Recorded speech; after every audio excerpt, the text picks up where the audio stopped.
Today's episode of The Watch is brought to you by Just Crack an Egg. You want to talk about great production value? How about a legit, hot, fluffy breakfast scramble that's packed with all your favorite ingredients? It's called Just Crack an Egg, and all you have to do is add a fresh egg over their hearty ingredients, then stir, microwave, and enjoy any day of the week. It takes less than 2 minutes to make. Find all 7 varieties of Just Crack an Egg in the egg aisle. I need support staff to clear the room. Stand up and walk. Now. Hello and welcome to The Watch. My name is Chris Ryan. I'm an editor at TheRinger.com, and today on The Watch, a bunch of different guests. I was really psyched to be joined by David Sims, a writer over at The Atlantic, one of my favorite pop culture writers, and David's been writing really astutely about streaming wars, which we often talk about here on this podcast, but the changing of the landscape of all these different companies who are accumulating so much content, these huge content libraries, and how we're going to pay for it and how we're going to watch it and when we're going to watch it. So David's been writing about that this week. I believe Warner Media, it was reported that their price point for their service when it comes, which would be HBO and whatever else they offer on in terms of the Warner library, in terms of whatever original programming they're offering, that's going to be $17 a month.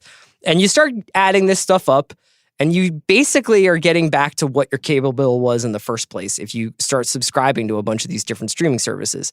And David had a really good way of putting it, I thought, in his most recent Atlantic piece, where he just talked about how we are leaving the Wild West era of streaming. We are leaving that era where you could sign up for Netflix, have hundreds of episodes of Friends and The Office, hundreds of movies that you wanted to watch, and an increasing amount of original programming that you were really into, like Orange is the New Black or House of Cards or whatever. We're leaving that era where all these companies now are taking back their content, or if you want to buy their content, if you're Netflix, you're going to have to pay a huge fee for it. And they're all going to be offering their own subscription models, their own services. And where's the breaking point with that? What happens when people are like, you know what, I can only really subscribe to 2? What happens to the attention economy around the titles that are on those other streaming services that aren't Netflix and Hulu, or aren't Hulu and Apple, or aren't Disney and Warner? What happens to them? Are we going to be talking about television in the same way going forward? And what happens to the sort of brand identities of some of these networks that I think over the last 10 years have really dominated our popular idea of television, whether it's FX or AMC or HBO or Showtime or whatever? What happens is those things start to become part of larger umbrella services rather than standalone channels. So it was a really interesting conversation with David Sims from The Atlantic. You can read him in The Atlantic, and you can listen to his podcast, Blank Check, which is a really great movie podcast. Speaking of movie podcasts, I was also joined by Sean Fennessy, who's the host of The Big Picture, as well as being Chief Content Officer over here at The Ringer, and my friend. And he and I talked a little bit about Fleabag Season 2. I know I've discussed that with Andy, but I just don't feel like stopping talking about Fleabag because it's the best thing I've seen this year. So Sean and I talked a little bit about Fleabag Season 2. We talked a little bit about Martin Scorsese's Bob Dylan documentary that's on Netflix this week.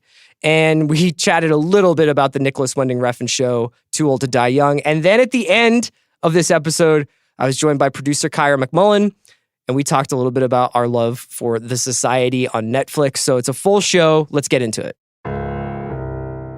So now I'm joined by David Sims. David is a staff writer at The Atlantic, and he's the co-host of the Blank Check podcast, which is one of the best movie podcasts you can listen to. David and I have very similar tastes, although if I remember correctly, I think an exception to that rule is Day of the Soldado. Am I right, David? I'm sorry. I couldn't get there with that one. It's okay. I love Sakaris. I love the first one. Yeah. Yeah. Thank you for having me. No, of course. And David is one of the most astute kind of chroniclers of the changing nature of how we watch what we watch, and crucially, increasingly, what it costs us. And I'm really excited to have him on The Watch for the first time. And David, you just wrote a piece in The Atlantic that, broadly speaking, is about the end of the Wild West era of streaming. And I was wondering if, just for the listeners who haven't gotten a chance to read that yet, I'll put a link obviously with the podcast, but can you sort of outline what it is you're talking about there? Yeah, it's that idea. And I said that phrase to my editor and her eyes lit up. She was like, oh yeah, can that be your lead, please? And I was like, okay, sure. The Wild West of streaming, which is like the last 10 years or so, ever since this whole streaming media, subscriber-based services, ever since they all got started up, we've all gotten fat on these Netflixes and Hulus that basically were just buying up movie and TV rights from any network that would sell them to, give to the masses for like $9 or $10 a month. And we all enjoyed that, and we all had a great time watching these shows that their corporate owners didn't really know what to do with in terms of streaming. They were like, "Well, sure, you want The Office reruns? Take them." And now that this is the dominant form of taking in your entertainment, all of the corporate overlords are pulling back and saying, like, hey, if you want the rights to Friends, it's going to cost you $100 million a year. And so suddenly, instead of just like everyone needing a Netflix subscription, you're going to need like 8 subscriptions to watch all the content you want to watch. Yeah, and you described it a little bit. I think you call it we're going to leave the Wild West era. We're going to enter the silo era, right? Yeah. It kind of reminds me a little bit of the transition that happened. Gosh, I can't even really put a pinpoint on the date, but I would imagine it would be about 10 years ago. It's 8 years ago when we moved out of like SoulSeek, Napster, P2P music sharing. 100%. And then into like the major streaming services that you were just like, you know what, fuck it. I'll just pay $10 a month and not have to worry about it. Thank you for shouting out SoulSeek, by the way. Yeah, that was my preferred P2P of choice. Shout out to LimeWire. Shout out to all the dead soldiers out there where I used to get my Afghan Wigs bootlegs. Well, that's exactly right. And everyone eventually sort of bit the bullet and was like, sure, I'll pay up for Spotify or Apple Music or whatever. But that only costs $10. And I think the thing that companies like Disney and Warner Brothers got all worried about is like, we're going to have to charge people like money, and they're already paying for Netflix and they're maybe already paying for HBO. Like, are they going to be interested in adding like, more and more monthly subscriptions to their, like, are we going to be able to get people back to this sort of cable bill days where like you just kind of paid $100 or more a month for your TV and you didn't even really think about it? Or has it been too long in this kind of cheapo cord cutting era? Like, are we going to be able to swing back? Yeah. I mean, those are the two that you just hit on, basically the two topics mostly that I wanted to talk to you about. And they're both kind of cruel jokes in their own way, but one is affordability and one is identity in terms of whether or not networks or channels or services or whatever you want to call the people who are providing you with television shows, brand identities, for lack of a better term. Because I think one of the reasons I got so interested about this topic over the last couple of years is I was seeing from some of the younger people I work with pretty much just like a completely changed behavior in terms of their relationship to television. Because like you were saying, if they had Netflix, they essentially had the syndicated TV that you and I grew up with, probably, right? Like getting to go home and just like watch like 3 episodes of How I Met Your Mother because it was just on channel 11. Right. And then they also had a video store. And then they also had increasingly a competitor with HBO's level television in Netflix where you could watch House of Cards, you could watch Orange is the New Black or whatever. And you would have that experience of getting to watch an entire season in a weekend if you wanted to. And I've just seen more and more of them say, yeah, I don't have cable, I have Netflix, or I don't have cable, I have PlayStation Vue, or in some cases, not to narc on anyone, but they would resort to piracy for it. And now you're going to see this basically this proposition made by Hollywood and Silicon Valley that they're like, yeah, you may be paying like almost upwards of $200 a month for your cable and internet. We're going to ask you to pay $150, and we're going to make it pretty onerous to kind of keep track of all your different subscriptions, all your different platforms, and figuring out what is available where. Right. I mean, that's what Apple TV Plus or whatever they're calling it, and what Amazon sort of TV like desktop. Those services are trying to like bundle. They're trying to be cable, where it's like, here's your Amazon offerings, but then also you have Netflix. So here's Netflix. Here's what they got. Here you subscribe to Stars. All right, here's what Stars is. I have all these carousels now on my TV that are like, hey, you don't like what HBO's got? Oh, well, let's look around. Like, maybe you want some Criterion Channel? Like, you want some art house? Like, and I guess that's our future. Yeah, I mean, it's certainly going to make what you and I do a little bit more difficult because it's going to further erode any kind of a consensus about when anyone is watching anything at any given time.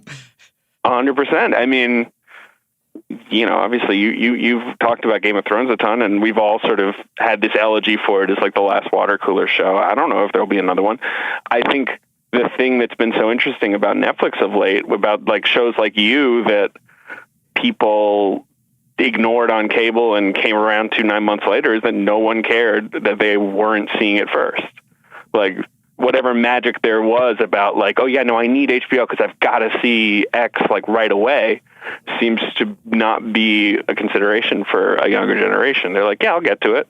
Yeah, I mean, it remains to be seen what Apple's, the extent to which Apple is going to try and position themselves as like the cable box of the 21st century.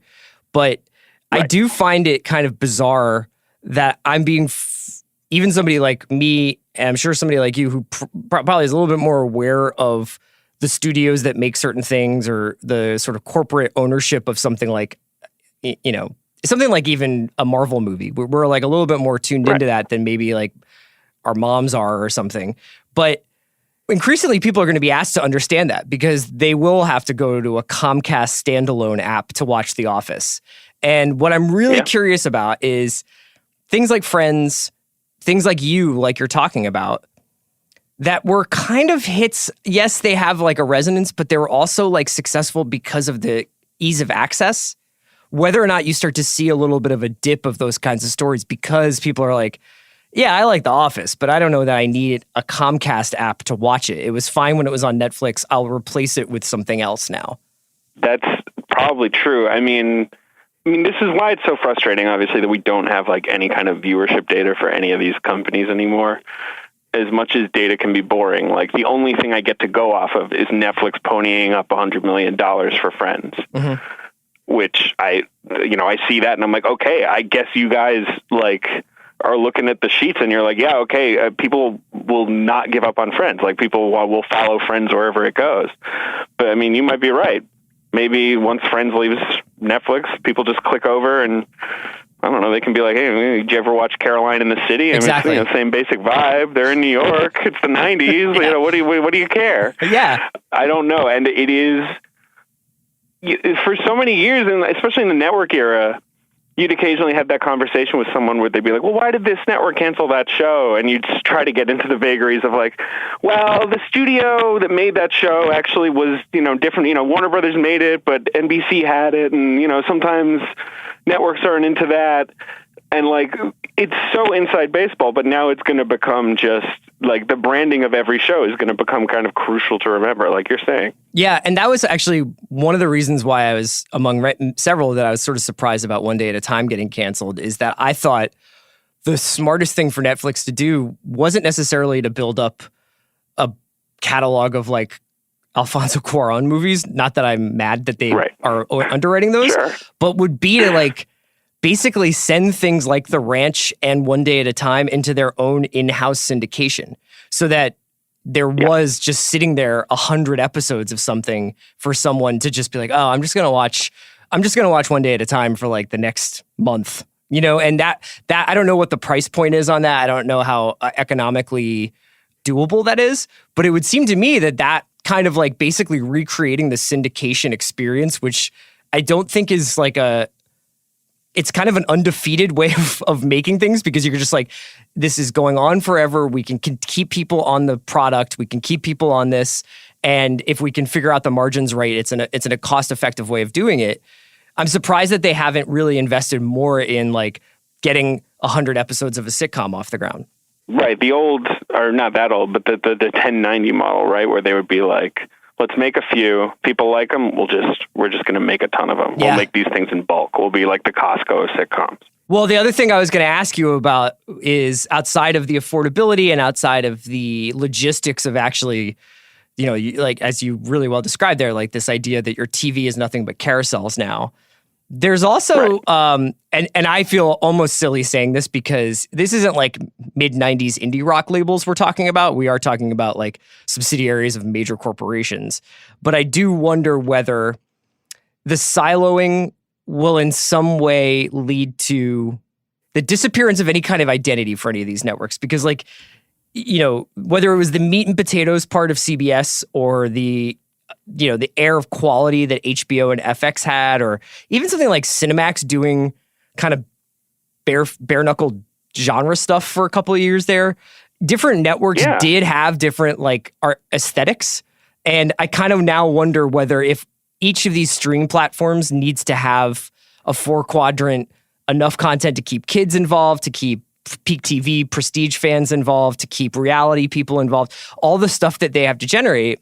I wonder whether or not that inevitably will lead to something like FX not necessarily no longer existing, but no longer having like the sort of formal experimentation that we kind of associate with it. I think you're right. I mean, I will say about FX, like Disney is a funny one because Disney is so obsessed with keeping the Disney brand name, giving it the sheen that you're talking about, where like, what a Disney project is. And if it's not a Disney project, then it can be a Marvel or a Star Wars, but it could also be Fox now or FX because they have these companies under their umbrella. So if it's a little more grown up, maybe we'll make it a Fox project. But I think with something like Warner Media, which is this new corporate beast, that's why I was writing this article, that combined like Warner Brothers and AT&T and Turner Broadcasting together in this big merger, they're preparing for like a streaming service that will be what you're talking about, where it's just everything. There's not anything to maybe there'll be little labels you can click around within it, but like it's going to have HBO, it's going to have Cinemax, it'll have probably like CNN, it's going to have True TV, it'll have all of these identities, smushed into one giant package because these companies are so afraid of Netflix and so afraid of like the fire hoses of content that come out of these, tech startups that they think the only way to meet it is with size. And, I've never understood why that has to be the way. Like, why the only thing you can do is be gigantic anymore. But for now, it does seem like every company's idea is, let's be as gigantic as possible. It's the only way to get attention. Yeah, and I wonder whether or not some of those smaller streaming services that have popped up over the years, like a Shudder. Sure. I mean, Filmstruck was sort of separate, but specifically something like Shudder that's a genre-based thing that's like they're asking for whatever amount of dollars they're asking for per month, and they're trying to serve a very specific audience. Whether that's you're going to see an era of mergers and acquisitions for stuff like that. Whether there will be Warner Media is like, that looks pretty tasty. Like, we don't have a lot of horror movies. Let's just buy Shudder and we'll put that under our umbrella and we'll bundle it in with the $17 that you have to pay for Warner Media every month. That's going to be an interesting one. The Warner one, I know that was the one that sort of prompted this piece because that's I think right now the highest price point that people of any of these publicized ones. Apple so far has not said what Apple Plus will cost. Disney and Disney Plus, as we refer to it here, that it has got a relatively low price and will probably be bundled with Hulu and ESPN in some fashion when it's available. But the Warner one is, I think they're basically operating off of, well, you pay $15 a month for HBO anyway. For a few dollars more, we'll give you the Warner Movie Library, we'll give you TNT, TBS, True TV, right. And one would assume, like they announced that Denis Villeneuve was going to be working on a Dune spinoff for Warner Media. So they're already starting to invest in original content for their streaming service. But that's a lot of money, man. Like $17 a month. $17 is a big ass. If you're not delivering toilet paper to me overnight for free, it's kind of wild that it's like $17 a month. You're not wrong. And right, Disney's approach is like, let's just put it as low as possible. Who cares? We're a giant company and we'll figure it out. We'll figure out if it's profitable later, which has kind of been Netflix's approach too. The whole game of these things is subscribers. They just want those subscriber numbers because, I mean, you can probably attest to this. I certainly can. Like, I've been a Netflix subscriber for however many years. Once in a while, I get an email where they're like, you pay $13 now. Yeah. And I'm like, okay. Yeah. Like, I don't even think about it. Like, it's Netflix. I'm not going to get rid of it now. And so I guess Warner will try with the HBO pitch. If you want to watch the Game of Thrones spinoff, here's how. And once you're in, they can start to nudge the prices up. The thing that I keep coming around to that I was writing about in this article is eventually it's just going to be cable again. This is the life cycle of this kind of a business. Like, cable was cheap once too, and then they would just nudge your bill up, and then you'd call them, and they'd be like, "Oh, okay," and there's that eternal war over your cable bill, just creeping upwards. But eventually, something's going to just bundle all these services together for you, and you're just going to have a cable subscription again. Yeah, and that's the thing that, like, it used to be thought of as cutting the cord, and this sort of like consumers had gamed out a way to spend less on entertainment every month, and this is the counter move. This is, well, we're just going to keep enticing you and making you feel left out and giving you FOMO if you don't have Fleabag season 2, so you got to get that Amazon Prime membership, or if you don't have Handmaid's Tale, so you got to get that Hulu membership. And if they just keep adding and adding and adding, you're gonna just get back to cable, except it's gonna be actually at least a less convenient version of cable. And that's the one thing that I was gonna ask you about to close is, I know that you're a sports fan too. I think sports fans might be the final frontier here, because I don't mind seeking out and having to negotiate with myself to watch anything from Perpetual Grace Limited to Fleabag to Dark on Netflix. Like, I understand my taste and I know that what it's going to cost me. But man, when it comes to sports, I kind of just want it to be right there. I don't want to have to log in to watch the NBA Finals. I agree. I mean, I miss what we've been talking about, which is the old, like, get home, flop on the couch, turn on TV. Oh, it's a Mary Tyler Moore rerun? Sure. And sports to me should be that. Like, it shouldn't be like, my Apple Watch chimes and I'm like, oh, it's the appointed hour. Let me load the ESPN Plus app, like, or whatever, whatever the future is going to look like. I mostly watch basketball, and I will admit, like, I often will just fire up, League Pass, and I'll sort of click around, and it's not too bad, but I think that League Pass is still a relatively niche option. Like, sports is the one magic thing that, like, none of these tech companies have been able to crack. It's exactly what you described. Like, it's the broadest audience in America, and they don't want to work for their sports. They just want to watch them. Yeah, and when you talk about people who are pretty into sports, and I would say anecdotally, I would especially ascribe this to football fans. They're just like, I don't really care what is happening. I just really want to have the simplest path possible to get to watch football 3 times a week. Yeah. ESPN, I feel like, could have figured this out, and maybe will eventually, but, like, they've been slow on the uptake, and that's understandable because they had the most bulletproof model in broadcasting. Yes. Like, they didn't really need to change anything, and it's just now getting to be, to the point where people are cutting their cable cords enough that they have to sort of start turning the cruise ship around.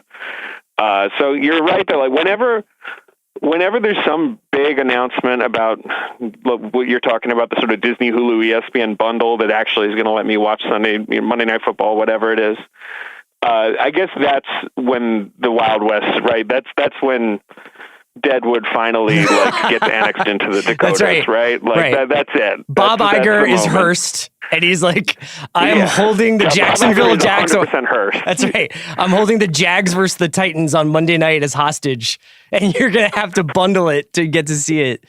Oh, man, I can't wait for that. That's when you sell your claim. You're like, all right, fine. It's over. Absolutely. All right, David, thank you so much for joining me, man. I'm going to let you go. You can read David's incredible writing on The Atlantic, and you can listen to him on the Blank Check podcast. I recommend both very highly. David, thank you so much for calling into The Watch. Chris, thank you. I'll be back anytime. Today's episode of The Watch is brought to you by DC Universe, the first all-DC platform for us DC fans. Join at DCUniverse.com and get sucked into the new original series like the highly touted Titans, or catch up on favorites like Krypton Season 1. Starting May 31st, jump into new episodes of Swamp Thing dropping weekly, and follow Abby Arcane as she investigates what seems to be a deadly swamp-borne virus in a small town in Louisiana. She soon discovers that the swamp holds mystical and terrifying secrets.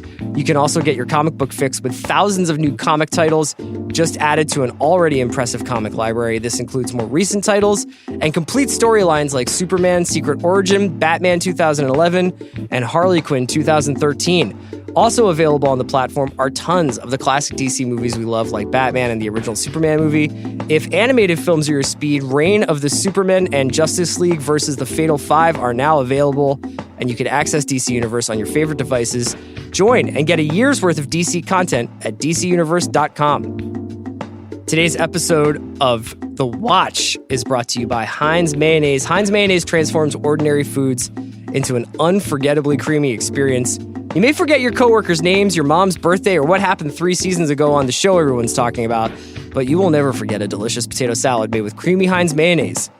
Foods made with Heinz Mayonnaise won't just be the unforgettably creamy highlight of your week. They may well be your highlight of your 30s. Slather it onto a mouth-watering turkey club, incorporate it into your tuna salad, mix it into a luscious garlic aioli, layer it on a thick cheddar cheeseburger, or spread it on a BLT, because the unforgettable creaminess hours later, you'll be telling everyone within earshot just how good it was. Look, I'm not gonna lie, I love Heinz Mayonnaise. I particularly like it on BLTs. I think that BLTs are a pretty good sandwich on their own, but I think that you should call them BLTMs because I don't think they're the same without the right amount of mayo. So that's just my take, but Heinz Creamy Mayonnaise on a BLT, that's a home run for me. Leave the boring old blah mayonnaise on the shelf where it belongs and try something new, the unforgettably creamy Heinz Mayonnaise, and the new Heinz mashups, Mayo Chup, Mayo Q, Mayo Must, and Cranch. All right, I'm joined now by my buddy Sean Fennessy. You know, what happens now on this podcast is that a show comes out, we hit it once, usually pretty hard. We're just like, great job, bad job, whatever. We move on because there's so much stuff to get to. But I don't think I've ever seen something have the uniform adultation that Fleabag has, the second season of Fleabag has. And it's been a joy seeing other people around me in my life just be like, that was the best thing I've seen in a really long time. So you just recently watched all of it, right? I had seen the first season. And then... and you were like... That's cool. I liked it a lot. Yeah. I liked it a lot. I wouldn't say that it was my favorite show that ever happened. I think I actually liked the first season of Killing Eve more as Phoebe Waller-Bridge projects go, because I thought it seemed like a higher degree of difficulty in a way. Sure. But I liked it, and I recognized that she was a very sophisticated and very funny writer and a really gifted performer. And I think that's probably one of the understated aspects of this, is just how good she is in this show. Yeah. And I knew that season 2 was a big deal. Alison Herman has been telling us for months that this show is a big deal, and I believe her, but I wanted my wife to watch it. Yeah. And that was why I waited. And she finally got around to season 1, and then I watched 2 episodes of season 2, and I could sense something happening that was very powerful, and I said, actually, I'm going to stop, and I'm going to wait for Eileen to be ready, and she was ready, and so we watched it this weekend. And you said, you're not much of a phone guy, but you said you were almost going to call me when you finished. Yeah, because I was blown away. Yeah. And it's interesting because you do this for a living. You talk about TV all the time. You and I are spending a lot of personal time together these days. And when we're doing so for the last 10 years, and when we're doing so, we do talk about this stuff. Like it's not just a job. Nevertheless, I can usually feel like, I'll wait to text Chris about how good Annabelle Comes Home is. You know what I mean? Like we'll get there. We'll get there at a restaurant on a Friday night. This one was just different and powerful. And it felt, it's a bit cliche, I suppose, to say it this way, but it felt a bit like finishing a great book. Yeah. Where you're like, you immediately have the desire to evangelize and to understand what you liked about it.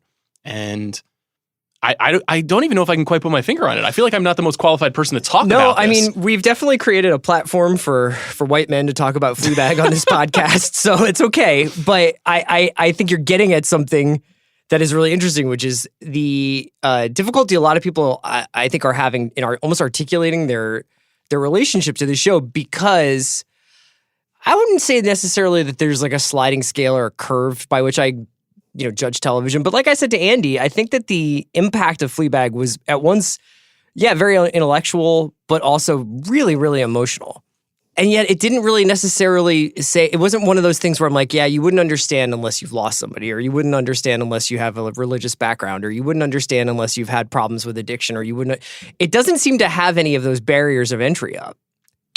Because I think on the surface, it's just a funny show and it's a clever show. And so you can enjoy it at a very low stakes level. Mm-hmm. But if you're like me and you're very interested in the idea of the sacred and the profane, and you're very interested in the idea of propriety and breaking the fourth wall of existence, it's the perfect show. And I don't just mean looking at the camera. I mean spending one season looking at the camera and then having a second season in which a character notices that you're looking at the camera, and the kind of it requires a kind of intellectual acrobatics that is pretty rare on TV. And your workaday sitcom, even your absolute gold-plated top-level sitcom on HBO, can't usually pull this kind of thing off. And in fact, when they do it, demands a series of think pieces. Here, it actually just feels natural and is enjoyable. And then on top of that, like you said, it's a show about loss.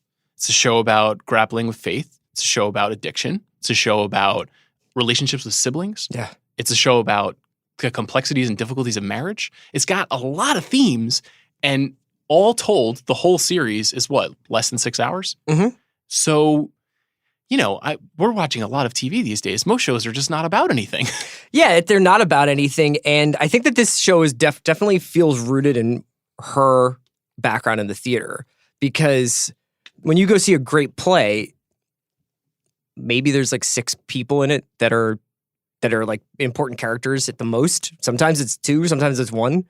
But the scope of what they're talking about emotionally, morally, dramatically, intellectually, all that is like huge. It can be as huge as Angels in America, or it could be as huge as Hamilton, or it could be, it doesn't necessarily correspond to the size of the production. It's the size of the ideas.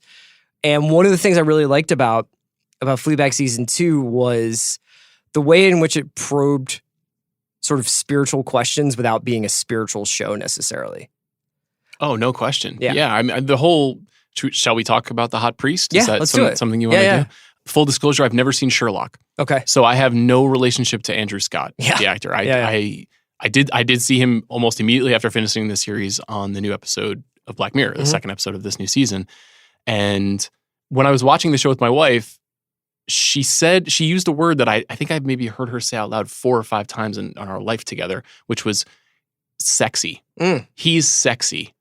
And I think that that's right. And I think that guy, that actor, is communicating something physically in the show that is a new sensation in a lot of ways. This isn't like cheeky Jude Law is the hot pope stuff. Yeah. It's like there is a real natural energy between the two of them. And the fact that his character is a priest, and if you're Roman Catholic like me, you know that that is a very, sacred is not the word. Like that is a complex presentation for a figure. And that guy he just has something. He has a charisma that is indescribable, ineffable. And using a person like that as basically the driving engine of your story is so powerful and so unpredictable, even though you know where the show is going the whole time. Even though spoiler alert for anybody who's not seen the series, they don't end up together. Yeah. The mechanics of what she's done, coupled with Scott's performance, is just so crazy good. What was your perception of hot priest culture? That was great. I think it's always so fun when unintended consequences come of shows. It's sort of like the Barb from Stranger Things thing, where it's like these shows just get talked about and chewed over and recontextualized in a way that you can have a hot priest rather than, I think what he's supposed to be is he's taking confession from her, and it just takes those 6 episodes for her to arrive at a truth. But so I really like the way it sort of permeated throughout the culture, but their relationship specifically, it was great because it sort of transcended any kind of religion. It sort of was more about, do you believe that there is a purpose to being here? And you are somebody who has tried to obliterate your own life at times and has sort of put a lot of things in jeopardy by your behavior. But is there a greater purpose for your existence and for your life? And is there a reason why you should be a good person without being all bloodlines about it and being like, am I a good person or am I a bad person? It's just great writing. And I don't know if it comes to a conclusion.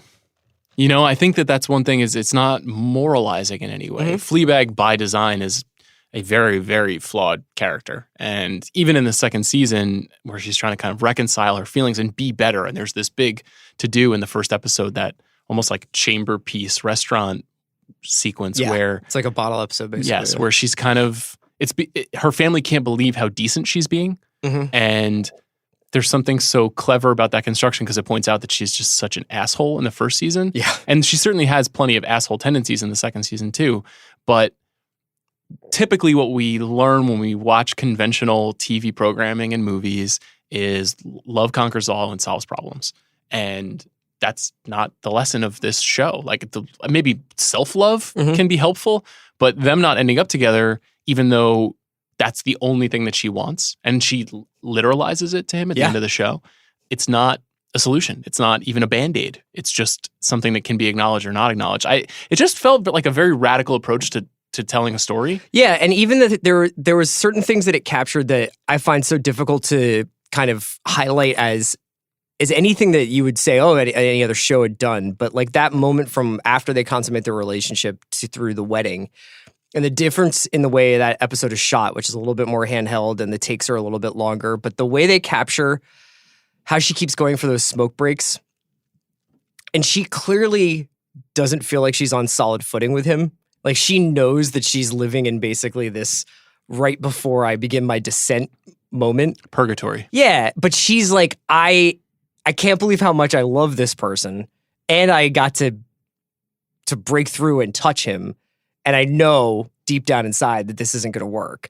And I'm basically like walking around and like smoking and fretting away this day and trying to help out where I can. And obviously she finds a lot of closure with her father and with her sister throughout that day. And it's a really important episode. But yeah, like that, the way they characterize that moment of she's the only one who really understands what's going to happen to her next, and everybody else is kind of going about there. I thought that was such a hard thing to do. And then you just pull back and you're like, oh yeah, it's also such a hard thing to do in 22 minutes of an episode. Yeah, and just the whole concept of the forbidden and the unholy is just so heavy. So the show never makes you feel that way. Yeah. But if you examine what's actually happening on the surface, I mean, this would be the scandal of a lifetime. Sure. To essentially defrock a priest in real time. Yeah. But the show makes it very much about these two people and ultimately about this one person and what this one person is going through. Now, I think some of the best parts of the show are everything that happens with Fleabag's sister, everything that happens with her husband, that sort of meltdown from Brett Gelman at the end of the series. That speech is just, and even that is that heavy fourth wall breaking where she turns to the camera and she's like, I feel a speech coming on. Yeah. And then what you do get is this extraordinarily well-written speech delivered passionately by Brett Gelman, but it's still with artifice around it. You know, there's just something so satisfying about that. And it could be winky, winky, nudge, nudge about, it could be very Monty Python. And it doesn't play that way. It feels real. I feel like the word earned is sort of a catchphrase in TV criticism in the last couple of years. Of course, but there's something very earned about the actual pain and the ridiculous commentary that comes alongside of it. Do you find that this show has sort of, I guess, transcended the way we usually talk about TV? I haven't seen a single dissenting hot opinion take about this show. I don't know. I mean, I've not seen a show that has this kind of discoverability legs. But like at work, we're always talking about like, God, the moment just vanishes. It just slips through our fingers. If we're not there 12 hours later, what do we do? And I've certainly felt it with Thrones. It's like I now feel like Game of Thrones never happened. It's been like 2 weeks. And now I'm like, well, I guess there's never been a popular TV show. Sure. This is slightly different, which is that there has been, I think the cresting has been, the wave has gotten longer and longer. And it's maybe not a huge wave. Maybe it's just a 4 or 8 footer, but a lot of people are riding it right now. And I don't know. I mean, you certainly could have some basic dissension that you just don't think she's very charming, maybe. Yeah, or I don't like the fourth wall thing, or it's not my, I think a lot of people scandalized by it or whatever, yeah. Yeah, I think even you might have said to me that you were not as crazy about some of the like turn to the camera stuff in the first season. I think I felt a little like it was a little showy, but that's not, it wasn't necessarily like I was like, you broke the rules. It was more like, it just wasn't my tempo, right. But like a lot of weird stuff is my tempo. So I was more just like, I just never caught the frequency it was on last time, and this time I don't know what it was. Maybe it was the combination of because it's not like she's not vulnerable in the first season. It's I think she just feels a little bit more three-dimensional in this season. And the remarkable thing about all of the characters are she just cuts out all the crap you don't really need to know about these people. and you're just unbothered by, well, where did this priest come from? And what was his job before that? And what was his life before this? And where will he go now after he leaves the bus stop? It just doesn't matter. Yeah, and in some ways, that probably makes life easier for them as writers. Sure. You know, they don't have to worry about that as much. I was thinking a little bit about the arc of Succession as you were talking, and where you were the first man in line and saying that this show kicks ass. Yeah. And you caped for it very early on. But for the most part, I think most people didn't really catch on until maybe about the 5th episode. Mm-hmm. And about the 5th episode of Succession would be about the conclusion of Fleabag in terms of how much time Of people had all of invested. Fleabag, yeah. And we take it as understood when there's a 12-episode Netflix series or a 23-episode network series that it's going to take a little while to get invested. What you need is you need to be shot out of a cannon in the pilot and then be patient for a little while. Fleabag is not doing that. It's obviously using the British model. It's obviously using a model that just makes more sense to people right now. Chernobyl hit for a couple of reasons. It's obvious. I thought it was really well made and is a fascinating historical document, but it was just conquerable. Mm-hmm. It was 5.5 hours. This show is 5.5 hours. People want to have those experiences at home more so than I watched. And I think this has changed radically even in the last 2 years than I watched all 79 episodes of Breaking Bad. Sure. I don't think that is as much No, I don't. the currency. I completely agree with you because I have like a couple of things out there that I'm like, you know what? I'm going to go back and watch all of this. And some of it's stuff I just completely missed. Some of it's stuff that's right up my alley that I'm like, this one's for me. I'm just going to go watch it. What's on your list right now? Well, there's this show from the guy who did Bodyguard, and they've actually advertised on the pod, so I don't want to make it sound like it's SpawnCom, but it's this show called Line of Duty. Mm-hmm. And the season that's out in England now, season 5, I believe it is, and there's 6 episodes each, an hour each, and each season is a different tale of police corruption, but with some shared characters that are throughout the seasons. And this season, it's Stephen Graham, Keeley Hawes, who was obviously in Bodyguard, was on seasons 2 and 3, I think, and Thandie Newton was on season 4. So I'll have like a guest star in the Stephen Graham season.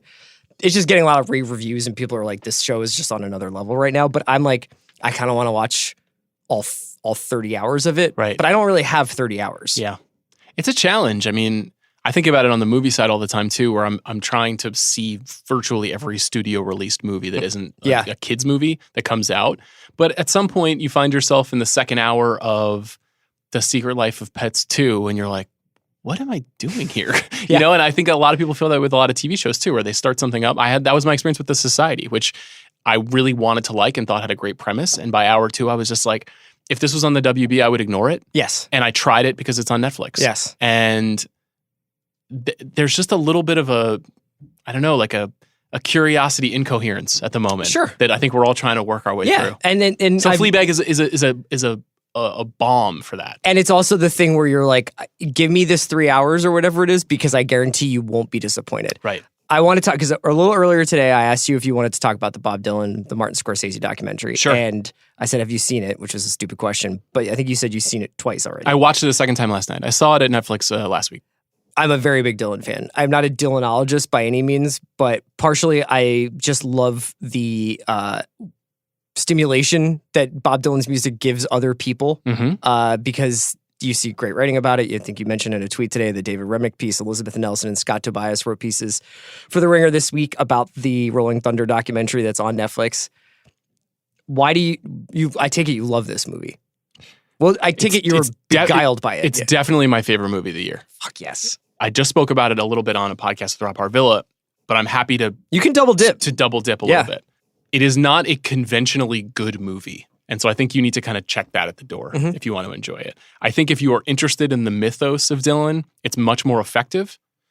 I will say from a purely rock concert doc perspective, there's just a moment very early on in the film where Dylan is singing Isis so aggressively and so almost angrily. It's where he doesn't have the guitar in his hands. He doesn't have the guitar in his hands. And he's snapping his voice. And I've just never seen anything like it. And it's a very basic opinion to say Bob Dylan is a genius who should be celebrated. I don't care. Like, it's just an amazing document. And the moment in time the film captures him in is 1975. So between the 1966 and 1974, Bob Dylan essentially disappears from public view. He releases 4 or 5 albums. A couple of them are great. A couple of them are not good at all, among his worst.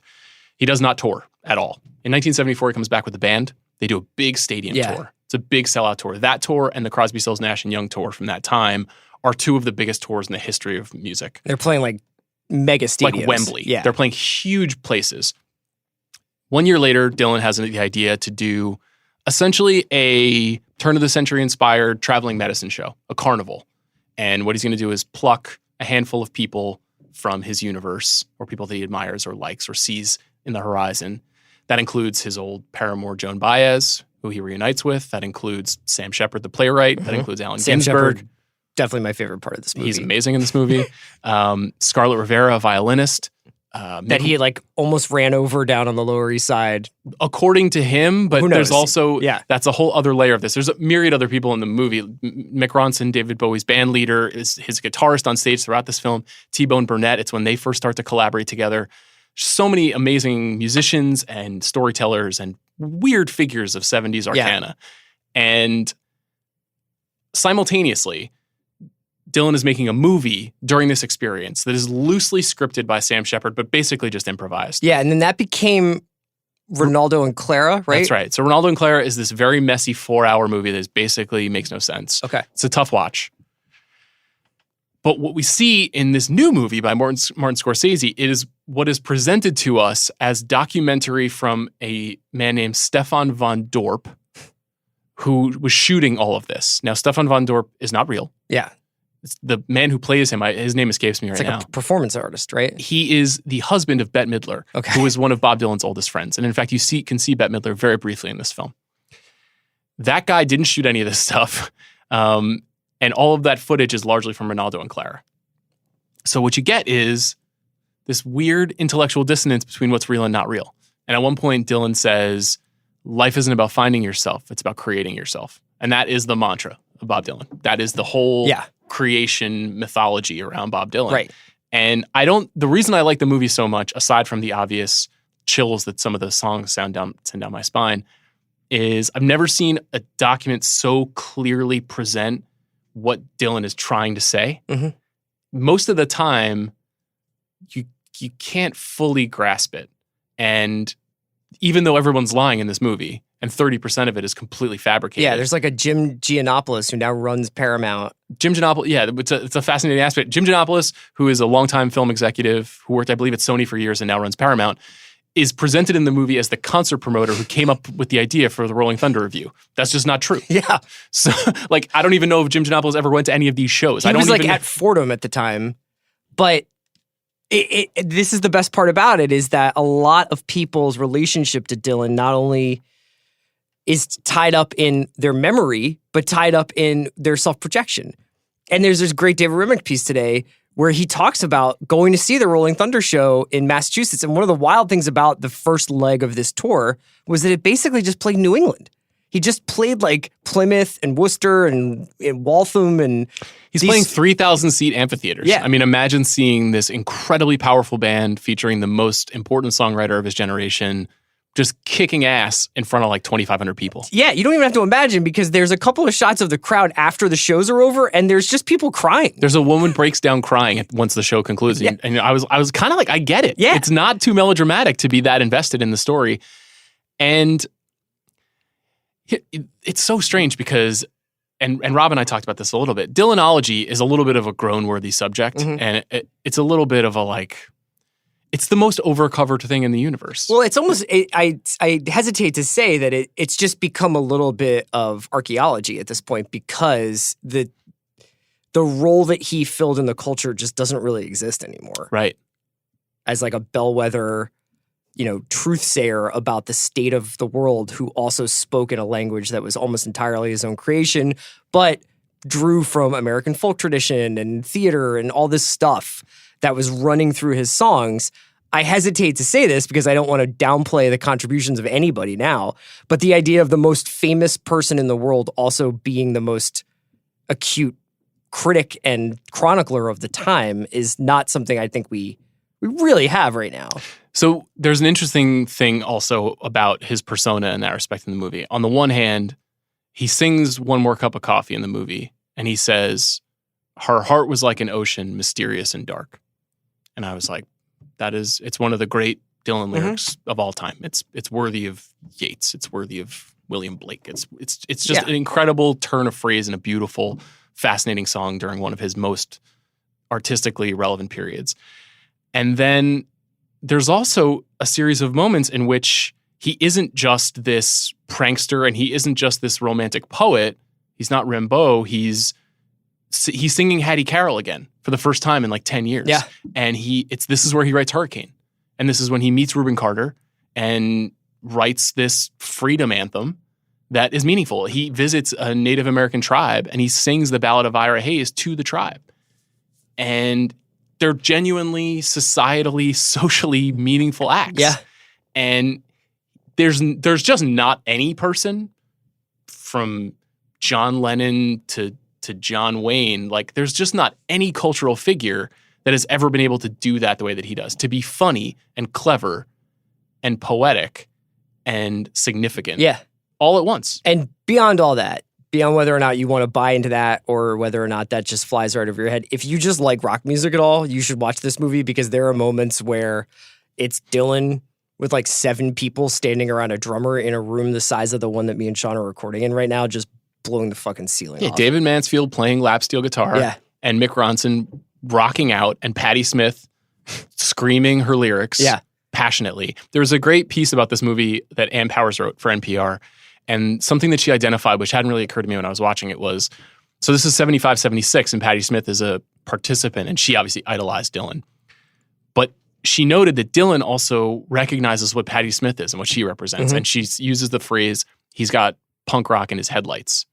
And he senses kind of where music is going. And this kind of like ramshackle ripcord style is so perfect for the time. It's like predates Get in the Van. Yes. And the version of Dylan that we have now, is just not my favorite. The sort of Sinatra balladeer thing that he has taken on in the last 10 years of his career just doesn't mean as much to me. I like his music in the 80s and I like his music in the 90s, but it's just it was like literally energizing. Yeah. To watch him rip through this movie. Okay, so people can watch that movie on Netflix. They can watch Fleabag on Amazon. They can listen to Sean on The Big Picture. Thanks for coming on, man. That's it? That's all you want to talk about? What else? Have you seen any MCU movies lately? I haven't. They've put any out since Avengers? No, Did I miss any? Spider-Man Far From Homecoming. I'm trying to remember if I have anything that I want to recommend. Oh, are you excited for Too Old to Die Young? Oh, yes. Nicholas Winding Refn show? Yeah. Insofar as one can be excited. So do you know the bit? Navin and I think are going to talk about this on Monday, but do you know what's been happening with this? No. So shout out, I mean, like, I can't be more, I'm just really, really, really dialed into this thing. It's Nicholas Winding Refn. I think they're basically calling it a 13-hour movie. Okay. And it's Miles Teller. No one's ever done that before. Miles Teller plays a cop in LA. I don't really know what it's about. It's I think it has something to do with cartels. It just looks a lot like Only God Forgives, but set in LA. Okay. And Amazon was like, you guys can see the 4th and 5th episode. That's what premiered at Cannes. Mm-hmm. Okay. But nobody knows what this show is like. So people haven't seen the first 3 episodes? No, it's coming out Friday. Okay. What are you expecting? Some really, really like out there stuff. Can you just describe where you think Nicholas Winding Refn exists in the consciousness right now? Oh, I think that we're looking at it. It's like you and me. Oh, like we're the only fans left? No, I just think that like if I say Nicholas Winding Refn to half of our staff, they would just be like and I was like, he directed Drive. They'd be like, I like Drive, and they would have no idea what he's done since. I mean, I think I've heard, there's a few Neon Demon fans out there. There's a few Too Old to Die Young fans out there, but this is something that he's been working on for a while. So this is a 13-hour movie that's appearing on Amazon on Friday. That no one has like, there's no like, you have to watch this because it's a masterpiece pieces out there now. It's a tough beat. Or is it a great beat?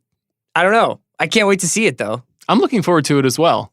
Where are you at on Only God Forgives these days? Still has a great trailer. Still has a great score. Cliff Martinez. Great score. I, in retrospect, like it a lot more because it's such a fuck you. Because it's such a difficult movie. We're about to go see Midsommar. Yes. And I think I turned to you and we were like, oh yeah, we're going to go see it soon. And I was like, I want this movie to really fuck me up. I love a nasty bit of business. Yeah. Nicholas Winding Refn definitely is still interested in a nasty bit of business. Whether he can do something coherently is a bit of a TBD. Let's find out. He's got 13 hours to play with. Okay, I look forward to it. It's 2 full, complete runs of Fleabag. but with Miles Teller as a cop. Something tells me it won't be as deep. Okay, Sean, thanks for coming by. Thanks, Chris. Okay, now this is a very special segment of the Watch Podcast. I'm joined by my producer, Kaya McMullen. Kaya, say hi. Hello. Kaya, did you start watching The Society because of me? Yes, well, I take your TV recommendations very seriously. Oh, thanks. Yeah, of course. Are you going to be watching Too Old to Die Young, all 13 hours of it this weekend? Probably not. I'm not a Miles Teller fan, so Oh, okay. I'm going to skip that one. But you did recommend The Society. You said, I think it's more fun than it should be or it deserves to be. So I was like, okay, I like a good teen soap. Yeah. I'll check it out. And that's what it is. So if you don't know, Kai and I will talk for a couple of minutes about The Society very generally. And then we just have a couple of things to get off our chest that are spoilery. So broadly speaking, The Society was created by Christopher Kaiser, who's the guy who created Party of Five, which is this beloved family drama from, I guess, the 90s, if I remember correctly. Scott Wolf and Matthew Fox and Nev Campbell. And he hasn't really done a ton since then. He comes out with this Netflix show. It's called The Society. It stars, among other people, Catherine Newton, who you will know as is Maddie's older daughter on Big Little Lies. And it's a very, very well-designed show specifically for Netflix, I think. Yes, absolutely. In the sense that it doesn't necessarily, I wouldn't call it like a punishing watch in any way. Like you're just like, this is very pleasant to watch, but it's really compelling. Yeah, and it's compelling solely because you just want to find out what happens next, or at least that's what my experience was with it. Yeah, and so the basic premise is this. It's a small town. I think it's supposed to be in Connecticut, right? Newham, yeah, either Connecticut or somewhere like New Hampshire, somewhere East Coasty. Yeah, and so these kids, it's like a senior class at a high school, the usual mixture of nerds and jocks and cool kids and bad boys and whatever.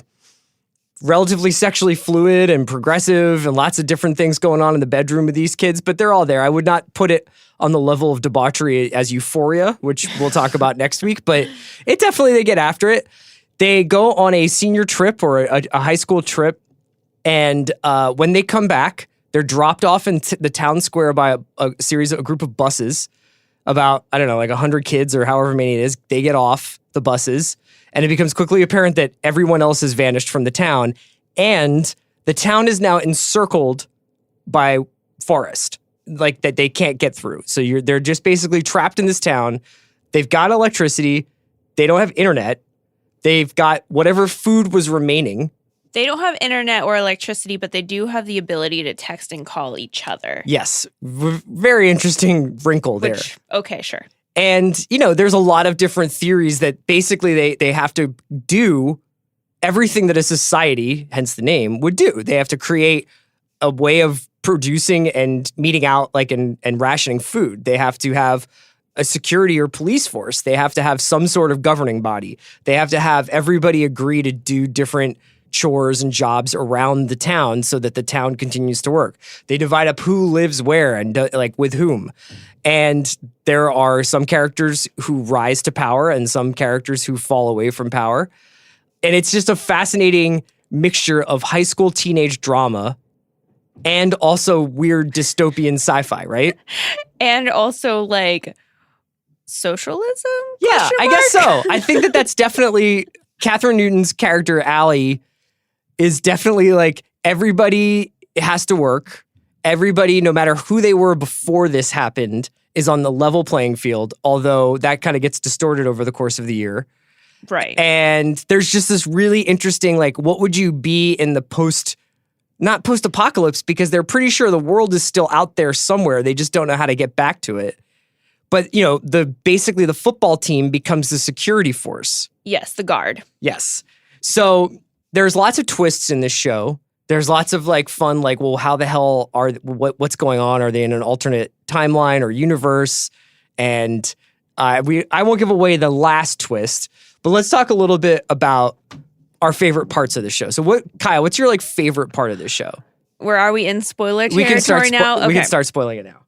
I think the moment I decided that I was all in on this show, or not all in, but I was definitely going to keep watching, was once the sister dies. Cassandra. Yes. Great bangs. And basically they hold a prom. That's another aspect I like, that it kind of has still all of the elements of what makes a good teen show. They have the prom, they have the parties, they have like the love triangles, et cetera, et cetera. But then it's like this undercurrent of almost like politics and the central struggle between, do you decide to go with this system where everybody helps out everybody and like everybody's working together, or is it going to be every man for himself? Right. And the every man for himself people are essentially guys who were running the town before this happened. So it's like this guy, Harry, who was like a spoiled rich kid, and this dude, Campbell, who's basically a sociopath. And they basically want to take back power through might rather than democratic consensus. And then there is Kaya and I's favorite character, Lexi, who is an improv actress. God damn it, Lexi. And she is one of the people who leads like a rebellion against Allie. It's all like almost a populist rebellion? I don't know. It seems like she's mostly like, I guess so. It's more Trumpian because it's more like, I don't have like a plan myself. I just know that I don't want Allie in charge. Right, exactly. And also kind of like, you guys didn't get to decide that this is going to be the way it is. Because basically what happens is once Cassandra dies, Allie, the younger sister, just kind of steps in. With the backing of the what they call the Guard, which is like the security team, which is the football team, which is actually, the football guys are my favorite. Me too. Yeah, Me too. Grizz and Luke and all these guys. And they do a good job of kind of, it's like a little bit like every one of these guys basically has like a quirk that you're like, oh, okay, so Grizz is gay and Luke is my favorite. Yeah, Grizz is your favorite. That's my wife's favorite too. He's very smart, very intellectual. There's a lot of cool little mysteries, like Pamela Adlon, her daughter, like you may know her from Better Things and everything. Her daughter is a character on the show and she's pregnant. Nobody knows who the father is. Oh, yeah. You've got Grizz and his burgeoning discovery of his own sexuality. You've got what the hell is going on? They create a team, basically like the smart kids and the brave kids who are willing to go exploring to go figure out where they are. Yeah, they call it like the committee to get us home or something. Yeah, that's a snap. I could come up with a better title. Ask me next time. They are going off to like look for farmland and stuff. I don't know. They certainly knew that they had something good here because it's certainly set up for a second season. I would imagine that second season is coming next year. I give it a hearty recommend, especially as we get into summer, as Game of Thrones recedes in the background. I just think people would enjoy this show. It's very enjoyable. I will say that if it was something that had been on week to week, I probably wouldn't have stuck with it.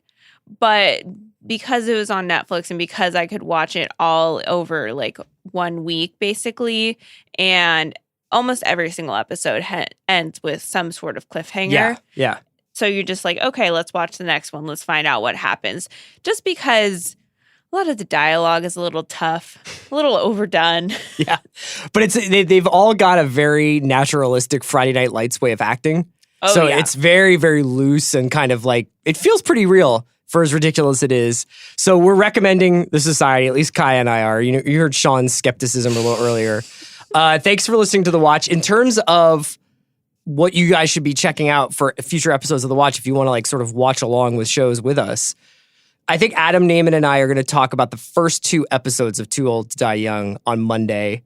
And I'll also be talking to Allison Herman about the first episode of Euphoria. So try and get a little Big Little Lies in there as well. But that's a lot of stuff to watch over the weekend. So if you want to catch up, that's what you got on your plate. And yeah, we'll just keep going along. And we have plenty of stuff coming up. Dark, a bunch of shows coming up. So I'm really excited.